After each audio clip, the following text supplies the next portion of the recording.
Hello friends, this is Anchal Srivastava. Welcome to TCS academy. आज हम बात करेंगे इंडिविजुअल डिफरेंसेस के बारे में, यानी व्यक्तिगत भिन्नताएं। ठीक है, तो सबसे पहले हम इंडिविजुअल डिफरेंसेस को समझते हैं कि इंडिविजुअल डिफरेंसेस या व्यक्तिगत विभिन्नताएं कहते किसे हैं।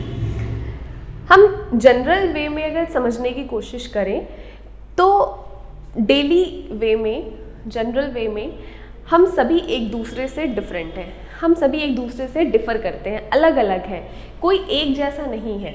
किसी के अंदर कुछ क्वालिटीज़ हैं, किसी के अंदर कोई और क्वालिटीज़ हैं, सबके अंदर अलग अलग स्किल्स हैं, अलग अलग क्वालिटीज़ हैं, अलग अलग इंटरेस्ट हैं। तो इन्हीं सारी चीज़ों के बेसिस पे हम कहते हैं कि हमारे अंदर इंडिविजुअल डिफरेंसेस पाए जाते हैं। यानी इस पृथ्वी पे जितने भी व्यक्ति हैं सबके अंदर कुछ ना कुछ डिफरेंस होता है, जिसके बेसिस पे सभी एक दूसरे से भिन्न होते हैं। ठीक है, इंडिविजुअल डिफरेंस की जब बात करते हैं तो द वेरिएशन और deviation amongst individual in regard to a single characteristic or a number of characteristic, यानी किसी भी इंडिविजुअल में, ठीक है,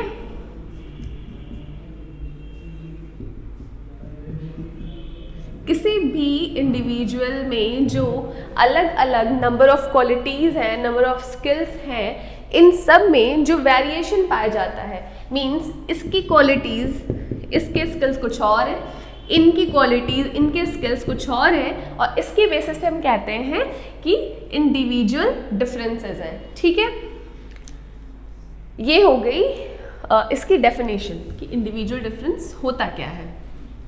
ठीक, इसके बाद हम बात करते हैं टाइप्स ऑफ इंडिविजुअल डिफरेंसेस की, कि कौन कौन से प्रकार हैं या कौन कौन से टाइप्स हैं।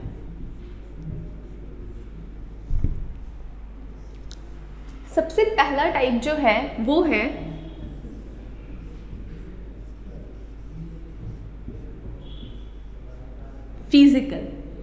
फिजिकल या फिजियोलॉजिकल, यानी शारीरिक।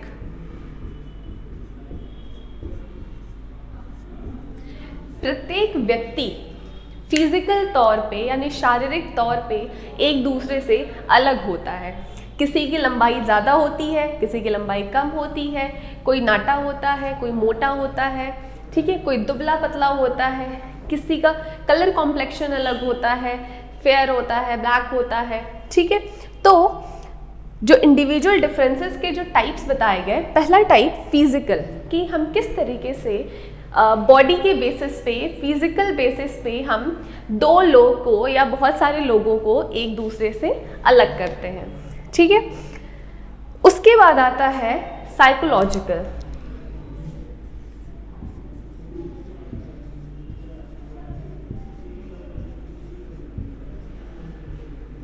यानी मानसिक तौर पे।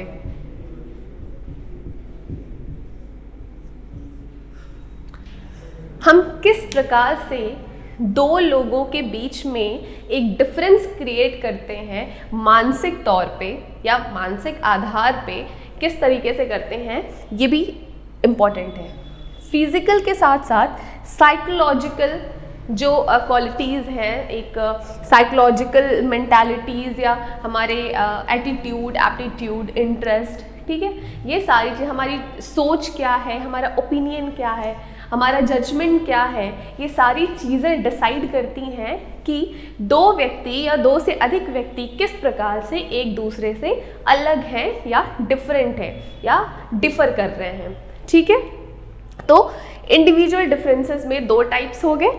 पहला हो गया फिजिकल, दूसरा हो गया साइकोलॉजिकल। एक हो गया शारीरिक, दूसरा हो गया मानसिक। यानी दो लोग एक दूसरे से शारीरिक तौर पे भी अलग होते हैं और मानसिक तौर पे भी अलग होते हैं। दो लोग एक ही कदकाठी के हैं, एक ही कलर कॉम्प्लेक्शन के हैं, ठीक है, लेकिन उनके बीच में भी विजुअल साइकोलॉजिकल डिफरेंस आ जाता है, जिसकी वजह से वो एक दूसरे से अलग हो जाते हैं। अगर फिजिकल तौर पे एक जैसे भी हैं तो साइकोलॉजिकल तौर पे वो डिफ़र करते हैं एक दूसरे से। ठीक है, तो ये दोनों टाइप्स हो गए इंडिविजुअल डिफरेंसेस के। इसके बाद जब साइकोलॉजिकल डिफरेंस की जब बात करते हैं तो इसके बहुत सारे एस्पेक्ट आते हैं, ठीक है। एक बार इसको देखते हैं। टाइप्स में पहला हो गया फिजिकल,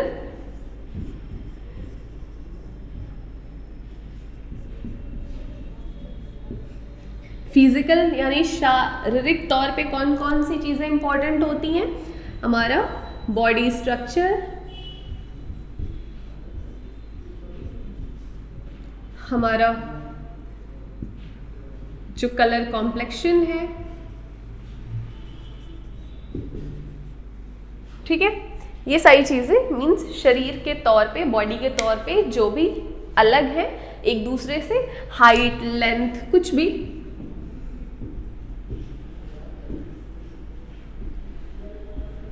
एक्सेट्रा, ठीक है।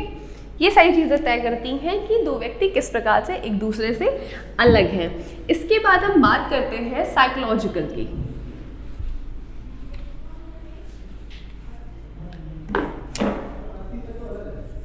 दूसरा हो गया साइकोलॉजिकल,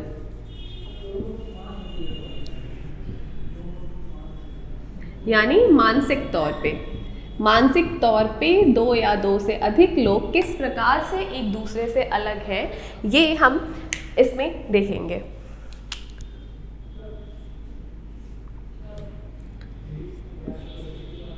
डिफरेंस इन इंटरेस्ट,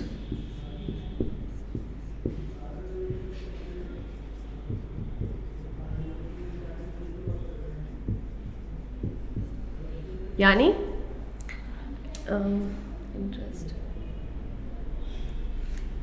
हमारी पसंद नापसंद, हमारा जो भी इंटरेस्ट है, इंटरेस्ट के बेसिस पे दो लोग किस तरीके से डिफर कर सकते हैं।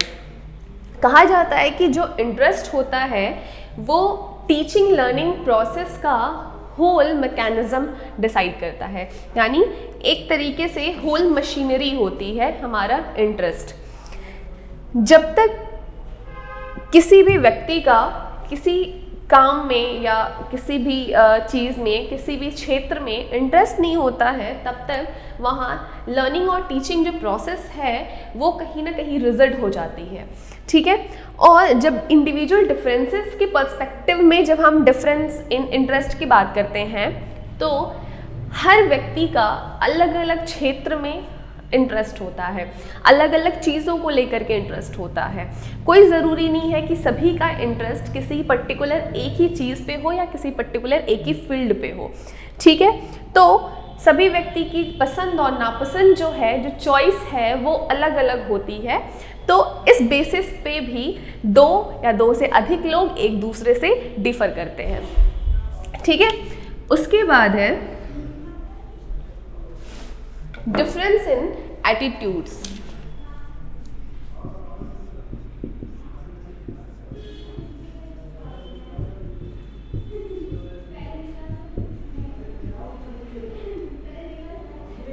अगर ज़्यादा इंग्लिश के यूज़ से अगर किसी को कोई प्रॉब्लम होती है तो आप कमेंट सेक्शन में डाल सकते हैं, अगर आप हिंदी प्रीफर करते हैं तो भी और इंग्लिश प्रीफर करते हैं तो भी, ठीक है।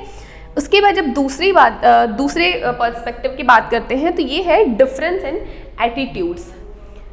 इसको हम ऐसे समझते हैं कि किसी भी व्यक्ति का जो एटीट्यूड है किसी भी चाहे वस्तु को लेकर के या किसी भी फील्ड को लेकर के, किसी भी पर्सन को लेकर के, वो हमेशा अलग अलग होती है, ठीक है।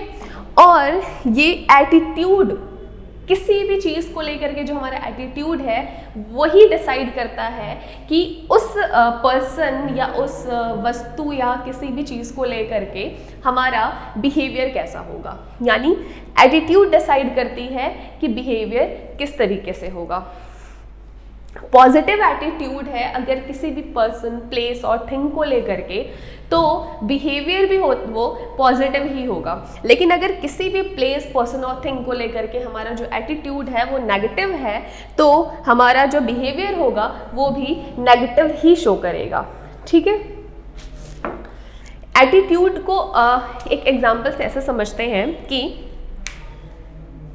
हमारे अंदर किसी पर्सन को लेके, किसी कास्ट को लेके, किसी कम्युनिटी को लेकर के या किसी भी रिलीजन को लेकर के अलग अलग एटीट्यूड बना होता है, चाहे वो हमारे बचपन से बना हो या फिर उन चीज़ों को हम बाद में स्टीरियोटाइप्स के थ्रू हम आत्मसात करते हैं, यानी हम उसको देखते हैं, समझते हैं और उसके बाद हमारा उस पर्सन को लेके, उस कम्युनिटी को लेके, उस रिलीजन को लेकर के हमारा एक एटीट्यूड बन जाता है। हम समझ लेते हैं, खुद से एक स्टीरियोटाइप बना लेते हैं कि कोई फलाने है जो कि इस कम्युनिटी का है या इस रिलीजन का है तो वो ऐसा होगा, अगर वो इस कम्युनिटी का है या इस कास्ट का है तो वो इस तरीके का होगा। ठीक है, तो हम नेगेटिव और पॉजिटिव एटीट्यूड फॉर्म करते हैं और उसी के बेसिस पे हम बिहेव भी करते हैं। अगर हमारा एटीट्यूड नेगेटिव है तो हम बुरा बिहेव करते हैं, ठीक है, हमारे अंदर बुरे बर्ताव रहते हैं, लाइक हम उसको एज अ एनिमी या जेलसी, इन सारी चीज़ों के उसमें अंतर्गत देखते हैं। अगर हमारा एटीट्यूड पॉजिटिव है तो हम बहुत पसंद से देखते हैं किसी चीज़ को, मीन्स हमारी लाइक डिसलाइक इस पे भी डिपेंड करती हैं। ठीक है, उसके बाद आता है एप्टीट्यूड।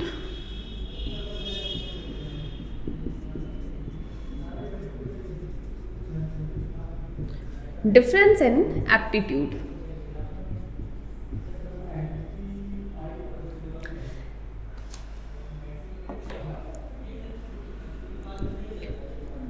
एप्टीट्यूड को हम एक खास योग्यता के तौर पे समझ सकते हैं।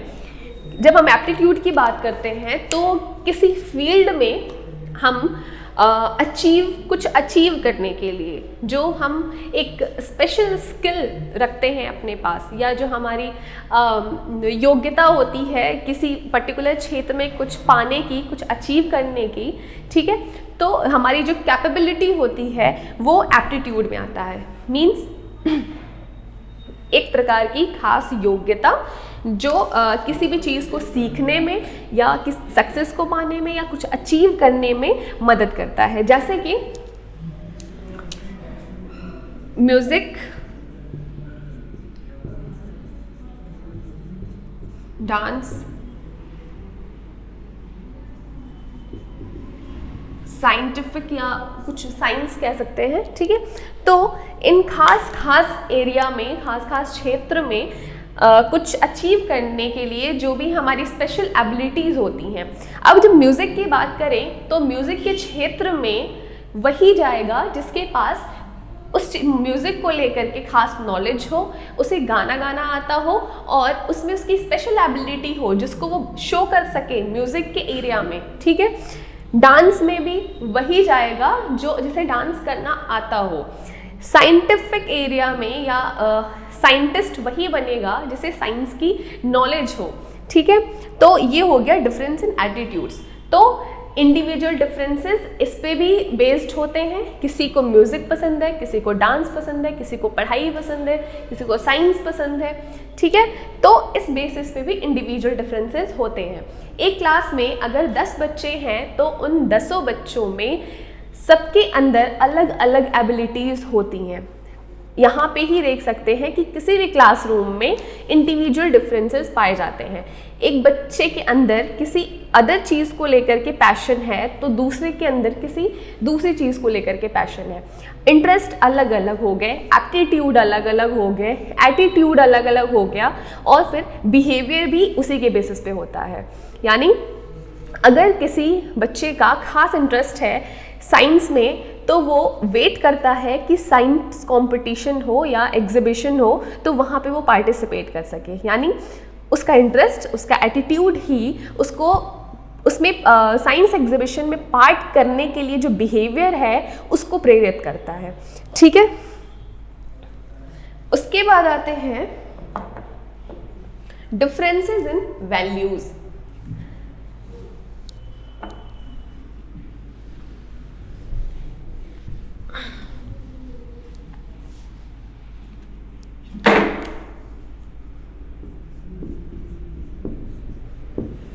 Differences in values.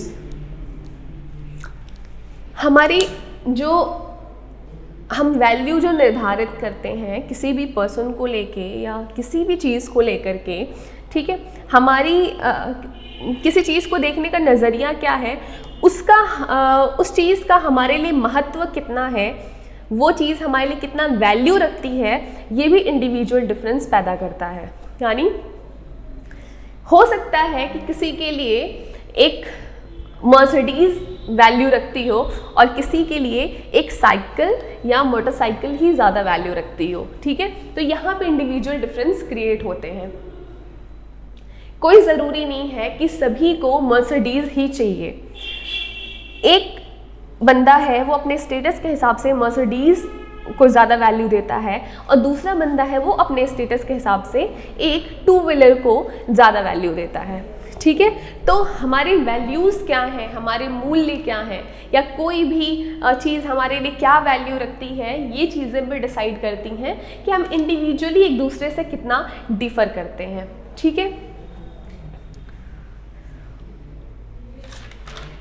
और जो वैल्यूज़ हैं, जो हमारे जो मूल्य हैं, वो बेस्ड किस पे होते हैं, वो निर्भर किस पे करते हैं, हमारी आवश्यकताओं यानी हमारी जो नीड्स हैं उस पे डिपेंड करते हैं।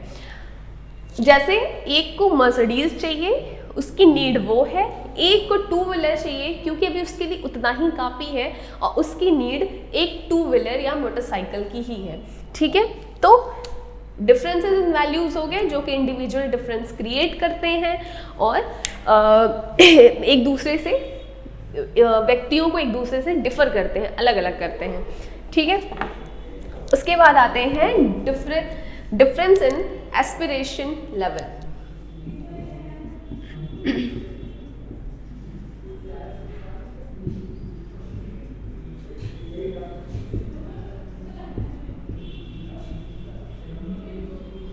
यानी महत्वाकांक्षा।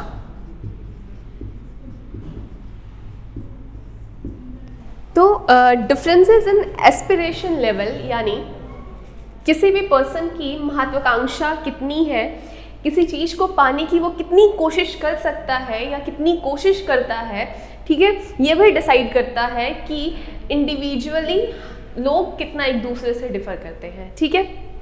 जैसे कि किसी एक चीज़ को पाने के लिए अगर आपको सीटेट का पेपर देना है तो आप उसके लिए कितनी कोशिश कर सकते हैं, आपका एस्पिरेशन लेवल कितना हाई है, ये भी डिसाइड करता है कि आप एक दूसरे से कितना डिफर करते हैं, ठीक है।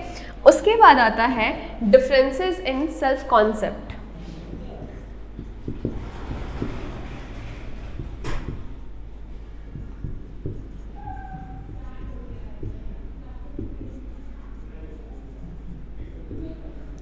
सेल्फ कॉन्सेप्ट का मतलब ये हुआ कि आप खुद के बारे में क्या सोचते हैं, आपका जो खुद को देखने का नज़रिया है वो क्या है, ठीक है।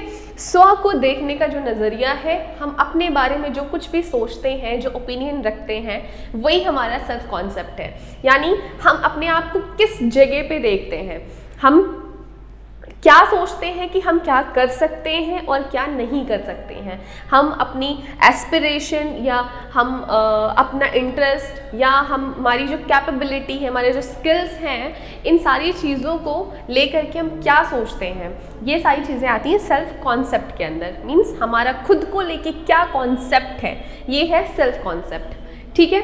तो प्रत्येक व्यक्ति जो होता है वो अपने लिए अलग अलग तरीके के कॉन्सेप्ट बना के रखता है। मीन्स कोई सोचता है कि वो बहुत मेहनती है, कोई सोचता है कि वो कम मेहनती है, कोई सोचता है कि इस पर्टिकुलर फील्ड में वो बहुत बेटर कर सकता है, कोई सोचता है कि इस पर्टिकुलर फील्ड में वो बहुत अच्छा नहीं कर सकता है, तो उसे जाने देते हैं, ठीक है। तो सेल्फ कॉन्सेप्ट भी डिसाइड करता है कि व्यक्ति एक दूसरे से कितना अलग होता है। इस धरती पे जितने भी लोग हैं इस ज़मीन पे, तो उन सब के बीच में जो डिफरेंसेस हैं वो इन्हीं सारी चीज़ों की वजह से हैं। जो अभी तक हमने जो भी चीज़ें देखी, interest, aptitude, attitude, values, aspiration या सेल्फ कॉन्सेप्ट, ये सारी चीज़ें डिसाइड करती हैं कि कौन एक दूसरे से कितना अलग हो सकता है। ठीक है, इसके बाद जो क्लासरूम में मोस्ट इम्पॉर्टेंट है, study habits. Differences in study habit, यानी स्टडी हैबिट यानी पढ़ाई के क्षेत्र में, पढ़ाई को लेकर के उसके क्या आदतें हैं। एक क्लासरूम की जब बात करते हैं तो हम बच्चे की बात करते हैं, एक स्टूडेंट की बात करते हैं, और स्टूडेंट के भी पर्सपेक्टिव में हम स्टडी हैबिट्स की बात करते हैं। ठीक है, कि उसके कौन कौन सी आदतें हैं उसकी पढ़ाई को लेकर के, वो अपने क्लास में कितना बेटर परफॉर्म करता है, उसके जो करिकुलम है वो फ्लेक्सिबल है, रिजिड है, किस तरीके के हैं। ठीक है, और ये सारी चीज़ें हम एक स्टूडेंट के पर्सपेक्टिव में देखते हैं जब हम टीचिंग लर्निंग प्रोसेस की बात करते हैं। इंडिविजुअल डिफरेंसेस की जब बात करते हैं तो हम एक क्लासरूम की बात करते हैं। क्लासरूम में जितने बच्चे हैं वो एक दूसरे से कितना डिफ़र करते हैं, कितने अलग हैं वो एक दूसरे से, इसकी बात करते हैं। यानी एक क्लासरूम में एक बच्चा एक जैसा है तो दूसरा अलग होता है, तीसरा उससे भी डिफरेंट होता है। जितने बच्चे होते हैं सभी एक दूसरे से अलग होते हैं। तो इसी चीज़ की बात करने के लिए, इसी चीज़ को जानने के लिए ही हम ये टीचिंग लर्निंग प्रोसेस में इंडिविजुअल डिफरेंसेस को पढ़ते हैं, ताकि जो एक टीचर है वो अपने स्टूडेंट्स के इन डिफरेंस को समझ करके ही वो अपना करिकुलम, अपना जो उसका बिहेवियर है, उसका जो टीचिंग स्टाइल है, उन सारी चीज़ों को वो तय करता है। ठीक है, उसके बाद हम बात करते हैं डिफरेंसेस इन अचीवमेंट्स।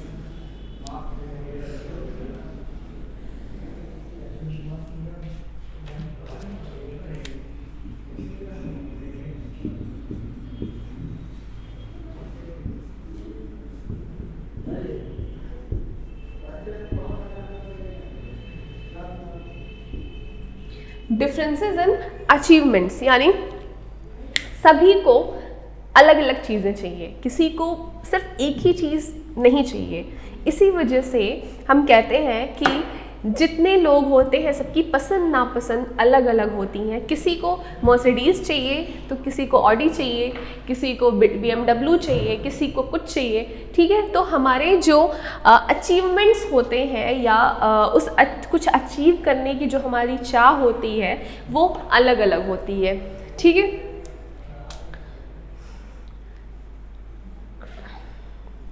उसके बाद हम बात करते हैं डिफरेंसेस इन साइकोमोटर स्किल।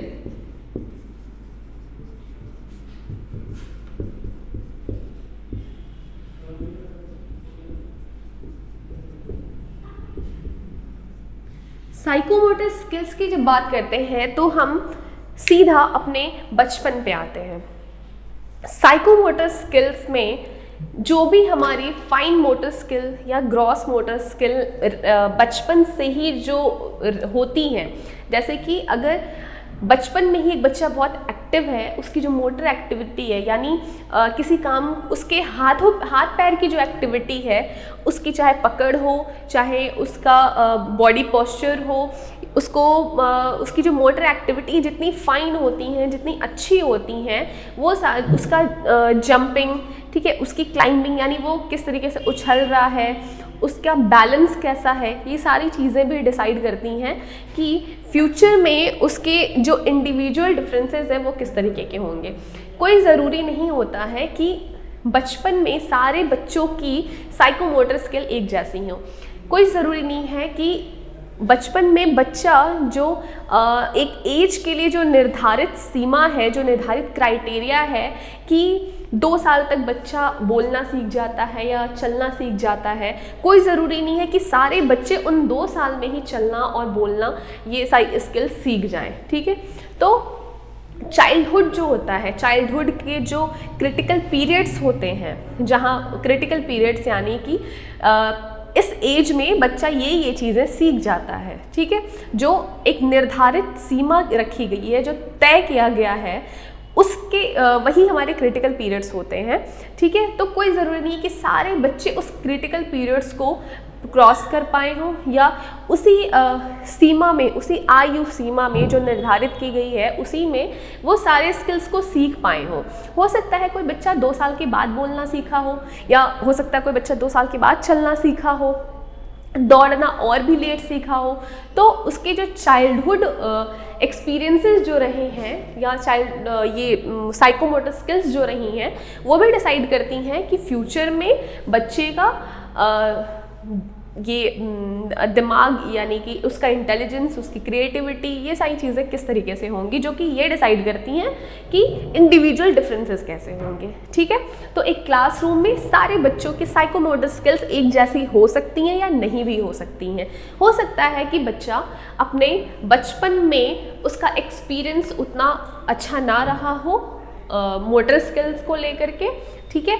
तो उस टाइम में जो टीचर होता है उसको ये चीज़ें समझनी पड़ती हैं अपने क्लासरूम में, ठीक। उसके बाद जब हम ये सोचते हैं कि आखिर ये सारी चीज़ें होती क्यों हैं, कौन कौन से ऐसे निर्धारक हैं जो ये तय करते हैं कि हमारे बीच में इंडिविजुअल डिफरेंसेस होते हैं। आखिर हमने इतनी बातें कर ली तो अब हमें ये भी जानना है कि ऐसा होता क्यों है, ठीक है। वाई, यानी कौन कौन से ऐसे फैक्टर हैं जो निर्धारित करते हैं। तो कॉजेज ऑफ इंडिविजुअल डिफरेंसेस, यानी कारण, ऐसा क्यों होता है, ठीक है। तो कारण कौन कौन से हो सकते हैं, आप एक जनरल वे में सोचें, आप खुद से सोचने की कोशिश करें। तो या तो हमारे ऊपर हमारे पर्यावरण का प्रभाव पड़ा है, दूसरा या तो हमारे जो जीन्स हैं, यानी हमारे जो माता पिता के जो जीन्स हैं जो हमारे अंदर आए हैं, उसकी वजह से हो सकता है। ये 2 चीज़ें हो सकती हैं। उसके अलावा ये भी हो सकता है कि बर्थ ट्रामा, यानी जब माँ के गर्भ से बच्चा जन्म लेता है उस टाइम के कुछ ट्रामेटिकल पोजीशन हो सकते हैं, ठीक है। लेकिन जो बेसिक है वो 2 बेसिक्स होते हैं। कौन कौन से? एक ये कि हो सकता है हमारे माता पिता से हम कुछ चीज़ें आई हो, और दूसरा ये कि हो सकता है कि जिस पर्यावरण में हम रहते हैं, जिस वातावरण में रहते हैं, उसका प्रभाव पड़ा हो, ठीक है। पहला हो गया हेरिडिटी,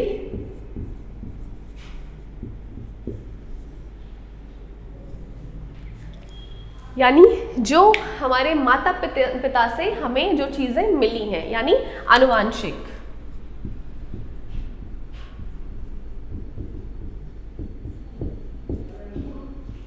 आनुवांशिकता जो है वो तय करती है कि व्यक्ति या बच्चा एक दूसरे से कितने अलग होंगे। हम अपने माता पिता से क्रोमोसोम्स के थ्रू कुछ गुण, कुछ क्वालिटीज़ लेकर के पैदा होते हैं, ठीक है। इसकी वजह से भी हम एक दूसरे से अलग होते हैं। उसके बाद हेरिडिटी में जो क्रोमोसोम्स की बात मैं जो कर रही हूँ, क्रोमोसोम्स के थ्रू ही हमारे माता पिता की क्वालिटीज़ और हमारे माता पिता के भी माता पिता की जो जेनेटिकल जो क्वालिटीज़ हैं, ठीक है, जो जीन्स के थ्रू प्रवाहित हुई हैं, वो हम तक आती हैं। और यही डिसाइड करता है कि हमारा बॉडी स्ट्रक्चर या हमारी जो स्किल्स हैं, हमारा इंटेलिजेंस, ये सारी चीज़ें भी हेरिडिटी की वजह से प्रभावित होती हैं, ठीक है। उसके बाद दूसरे पे जो मैंने बताया कि 2 मोस्ट बेसिक हैं, पहला हो गया हेरिडिटी यानी हमारी आनुवांशिकता, जिसकी वजह से हम बिल्कुल अलग हैं, और दूसरा हो गया एनवायरनमेंट। जब एनवायरनमेंट की बात करते हैं तो बहुत ही एक बेटर एग्जाम्पल मिलता है मोगली का। मोगली की कहानी सबने सुनी होगी। मोगली एक इंसान का बच्चा था, लेकिन जो उसका एनवायरनमेंट था वो जंगल का था। वो रहता किसके साथ था? बंदरों के साथ, जानवरों के साथ, ठीक है। तो वो बंदरों जैसा चलता था, पेड़ पे उछलता था, और उसकी जो सारी एक्टिविटीज़ होती थी वो जानवरों जैसी होती थी। वो इंसान की तरह नहीं था, ठीक, उनसे वो डिफरेंट था।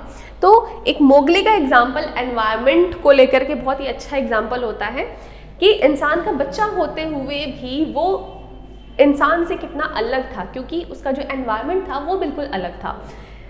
तो एनवायरनमेंट बहुत ही बड़ा इफेक्ट डालता है, बहुत ही बड़ा प्रभाव डालता है किसी भी व्यक्ति पे, किसी भी बच्चे पे, कि बच्चा कौन से माहौल में रह रहा है, बच्चा किन के साथ रह रहा है, जिनके साथ रह रहा है उसकी अपनी क्या वैल्यूज़, क्या इंटरेस्ट, ठीक है, या किस तरीके का एटीट्यूड, किस तरीके का बिहेवियर है, ये एनवायरनमेंट पे डिपेंड करता है। जैसे कि एक बच्चा जब धीरे धीरे बड़ा होता है तो वो अपने माता पिता से, अपने पड़ोस से, अपने दोस्तों से ही ये सीखता है कि इस कम्युनिटी या इस रिलीजन या इस कास्ट को लेकर के वो नेगेटिव एटीट्यूड रखे या पॉजिटिव एटीट्यूड रखे, ठीक है। तो ये सारी चीज़ें डिसाइड करती हैं एनवायरनमेंट, यानी वातावरण।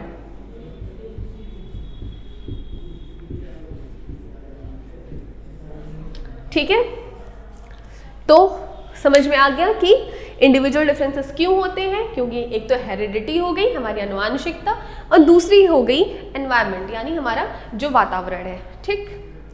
उसके बाद जब हम क्लासरूम की बात करते हैं तो जब भी हम कोई चीज़ पढ़ते हैं तो फिर ये चीज़ हमारे दिमाग में आती है कि अगर हम ये पढ़ रहे हैं तो ये बताओ कि इसका क्लासरूम में क्या यूज़ है, यानी इसका एजुकेशन में क्या इम्प्लीकेशन है, ये हम यूज़ कहाँ करेंगे।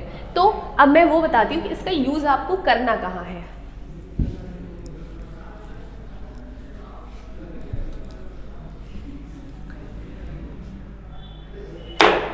एजुकेशन इम्प्लीकेशन, यानी एजुकेशन के क्षेत्र में हम इसका प्रयोग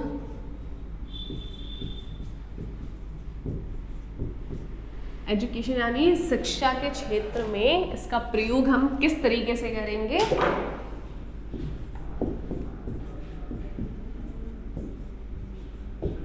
वो देखते हैं, ठीक है। तो आपको मैं वर्बली एक बार बता देती हूँ कि जब शिक्षा के क्षेत्र की बात आती है तो पहला पॉइंट आता है कि टीचर को ये समझना चाहिए कि उसके क्लासरूम में हो सकता है कि एक एक्सट्रीमली यानी कि बहुत सुपीरियर बच्चा हो, यानी उसका इंटेलिजेंस हाई हो, ठीक है, वो पढ़ाई लिखाई में बहुत अच्छा हो, बहुत मेमोराइज कर लेता हो चीज़ों को बहुत जल्दी, उसकी राइटिंग सारी चीज़ें बहुत परफेक्ट हो।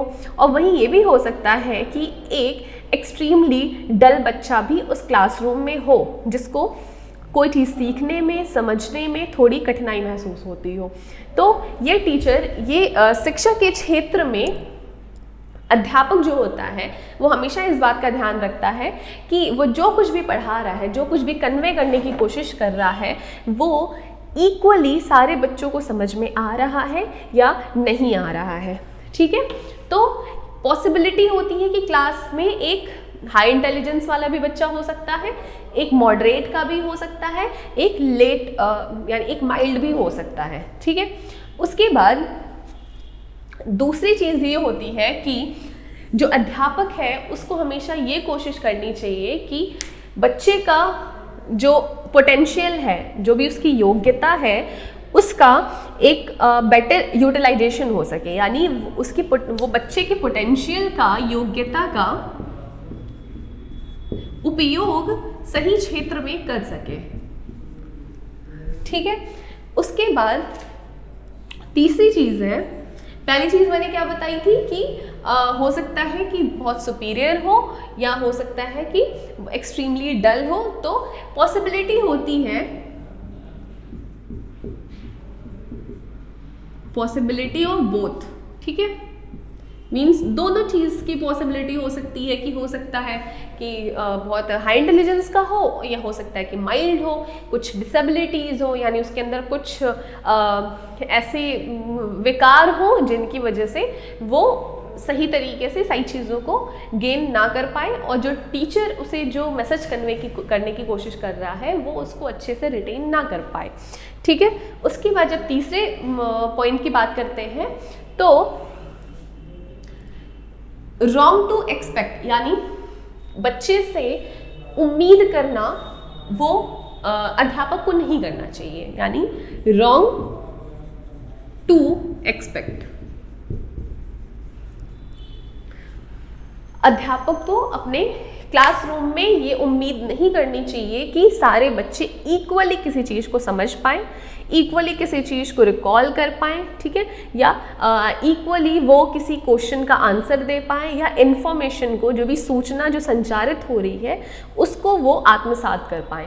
तो ये होता है रॉन्ग टू एक्सपेक्ट। उसके बाद आता है कि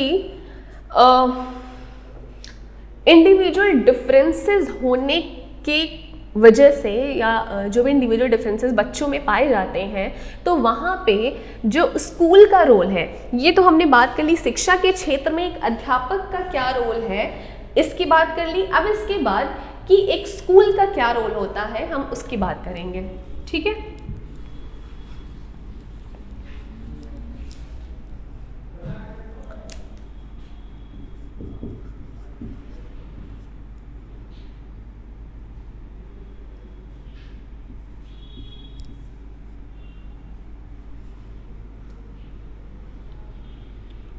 रोल के हिंदी क्या होती है स्कूल?